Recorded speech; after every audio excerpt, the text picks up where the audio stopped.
things that are considered female privilege but actually aren't privileges at all. People take women's mental health more seriously than men's. It honestly baffles me how anyone can say this with a straight face and not immediately realize how asinine they sound. Women who showed signs of any serious mental health issues like depression have been called hysterical for centuries, have been lobotomized, institutionalized, and abused for just being uncomfortable, not even necessarily mentally ill. In those cases, are put under male conservatorship often by their husbands. Here's a video of someone addressing how men use poor mental health as an excuse to justify doing terrible things to people. Trigger warning here. We're going to talk about incel rhetoric and mass pew-pewings. But this person, tell me they're not justifying this most recent mass unaliving because people aren't listening to men's mental health. As someone who has been mentally ill my whole life, and not like fun, cute, quirky mentally ill, as someone who has like tried to self-eradicate when I was 13 for the first time, this is not a mental health issue. Men committing mass unalivings isn't about mental health because women are the demographic socioeconomically with the least access to mental health treatments of any kind. Women are also the demographic who are the least likely to commit mass unalivings.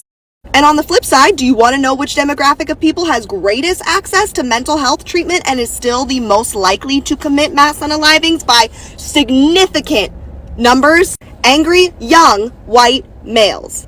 This is not a mental health problem. If this is about mental health, this is something we would see disproportionately affecting the demographics that are most affected and have the least access to mental health care, but we don't. Not all studies may show women have less overall access to mental health care, but there are significant disparities in how they receive and utilize mental health services compared to men.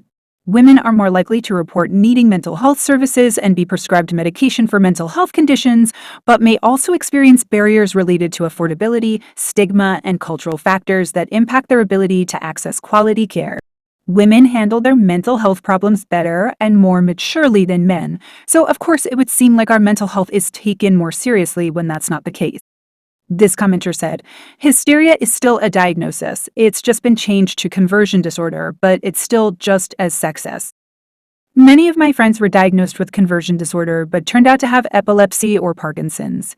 They just weren't tested because doctors didn't believe them. Women are allowed to show emotion while men can't. Similar to my last point, women have been hypnotized, forced into psych wards, electroshocked, force-fed, have had leeches put on their abdomens, forcefully been Wednesday to men for hundreds of years because they believed all of that would cure women experiencing the quote-unquote disorder called hysteria.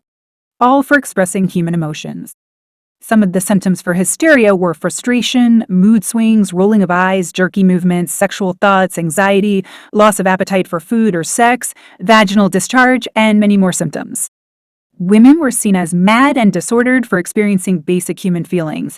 That's what happened to women when they expressed their feelings. It was just 45 years ago that hysteria stopped being a diagnosis. That was in 1980. Even today, women are called manipulative liars just for crying. The patriarchy paints men as oppressed for not being able to show emotion, but this is rooted in misogyny.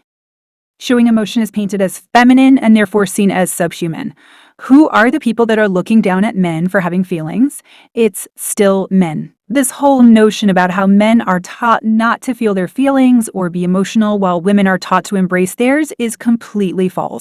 Men often throw tables across the room if they're angry and punch holes in the wall for every minor inconvenience. Punch people who mildly disrespect them. All of these things are emotional responses. They're just incongruous with what we consider emotional to be, which is stereotypically seen as a sniffling teenage girl. Men are super emotional. They're selfishly emotional. They're so emotional that they just have to let any living creature around them feel the pain they feel inside, even for a second. Women can't even express jealousy or anger without being called Karen. We can't express happiness and aren't even allowed to like a lot of things without being relentlessly mocked for it. For example, when girls cry at a Taylor Swift concert, they get called crazy or accused of being in a cult. But when men cry at sports games or when they meet their idols, they're just seen as dedicated fans and supporters. Men are very much allowed to feel their feelings. They just don't like to empathize or care or be of service. But men do very much feel anger and jealousy, hence why we have wars and domestic violence. Men are allowed every single human experience, are allowed to enjoy anything without criticism except empathy, and 9 times out of 10, that criticism comes from other men.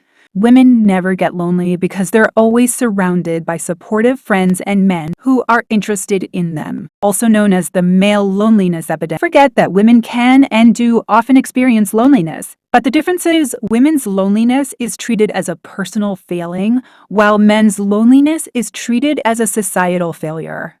Yet, even with this in their favor, men are still failing. The reason so many men are lonely is because of how badly they treat women.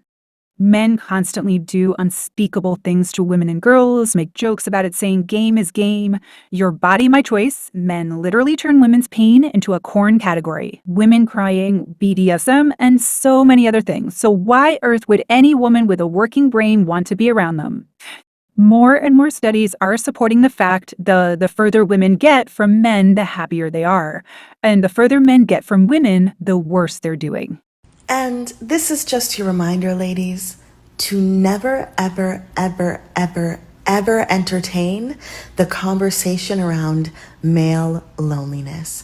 They've done it to themselves. They refuse to stop doing it to themselves. They deserve whatever loneliness they are experiencing. Self-unaliving mostly affects men. This is not necessarily an indicator that men's mental health is worse.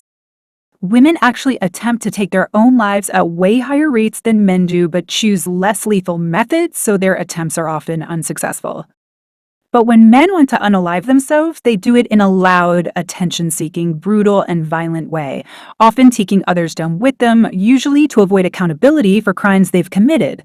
I have a genuine question for men. Do you know it's possible to kill yourself without everyone around you first? I don't want anybody to take their own lives. Go to therapy, call a hospital, do anything else. But if you're really gonna do it and there's no stopping you, why do you have to kill your family, your wives, your children, random young people at a university, old people at a church or in a grocery store? What is it about masculinity in this country that means when you are upset and sad and full of despair, that you are somehow entitled to spread that despair and death around before taking yourself out? Gun violence is a gun problem, but it's also a men problem. Men act like men committing self-unaliving is a massive pressing problem that the rest of us have to solve. Which is ironic because women always have way worse problems and way more reason to do what men do. No generational wealth, no male privilege. Women often have to do 95% of the housework and childcare while also working multiple jobs, facing a gender wage gap. Their health problems are dismissed or misdiagnosed, facing SA and abuse from men. Men see all that, and instead of trying to become the solution rather than the problem for once, they try to make it into a competition saying, oh yeah, well, we unalive ourselves at higher rates, comparing the systemic oppression of women to something they do to themselves. I hate the gendering of self-unaliving because it's something that can affect anyone of any gender. It's sad that the stories of the millions of women who successfully and unsuccessfully tried to take their own lives aren't being heard. There are so many more things that are regarded as female privilege but are not actually a privilege, so maybe I'll make this video into 2 parts. Thank you if you watched till this point. Please make sure to leave a like and subscribe. I'll see you in my next video.